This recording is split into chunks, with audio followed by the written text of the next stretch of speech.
What's up, guys? So I got a pretty interesting video for you today. It's this guy who went to high school with Elvis, talks about what he was like, how he dressed. He talks about meeting Elvis after, or meeting him again after Elvis started to be famous when he was on Audubon Drive, and some of the issues he had there with the fans because he was living there before he moved to Graceland. And so it just talks, I want to start adding these type of stories to my Elvis is the Man channel, because it really takes you back. It's like I can picture myself there, what it was like before Elvis was famous, what it would be like passing him up in the halls, and it just takes you back, just when we read these books about Elvis, you can picture yourself there. And I thought this was pretty interesting. I want you guys to see it as well, because I know that if I like it, you guys will like it too. So just a quick video for you guys today, but I know you'll enjoy it. I came up to Batesville in 1949, started the Humes in the 8th grade, and Elvis come up from Tupelo, and he was in the 9th grade, and we just had classes there together and study halls, and played there for, seen him every day for 5 days a week. One day I seen him, he had on a pair of real green chartreuse colored pants, and I throwed my hand up when I seen it, like it neon sign, and he laughed. And I was kidding around with him, and I said, "Oh, man, you're cool. You're a cool cat." Way he dressed. I went to the Audubon house to see Elvis, and I went up there and I knocked on the door, and Elvis come to the door, and he see me, he said, "Oh, Griffin, come on in."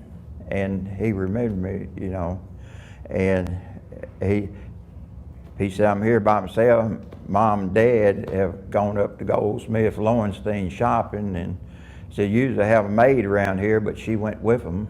And he was there by himself, so we went in. I sat down on the couch, and he had a bunker pool game there sitting in front of the couch, and he asked me, "Did I want to play?" I told him no, I didn't know how. He asked me, I just sitting there on the couch, and he asked me, he said, "Do you like Fats Domino?" And I said, yeah, I like him. And he said, "Well, come in here," and he pulled a chair around there and had a piano where you come in the front door on the left there, and he pulled that chair up and told me to have a seat, and he sat down at the piano and he played Blueberry Hill, and he done real good, and I didn't even know he could play the piano. Then we went back there and talked a little bit more, and the door, somebody knocked on the door, and he went to the door, and I went with him to the door there, and it was Carl Perkins. He was on his way to Texas.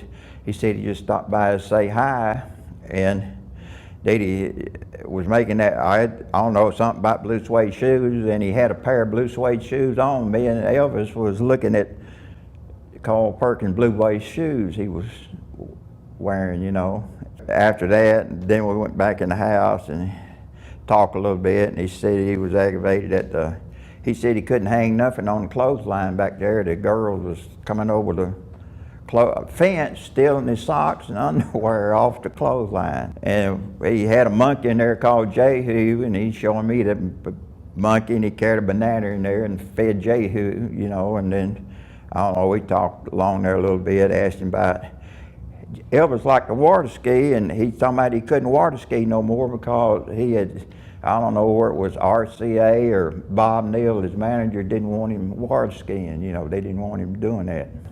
So, and then about that time his mom and daddy come in, so I left.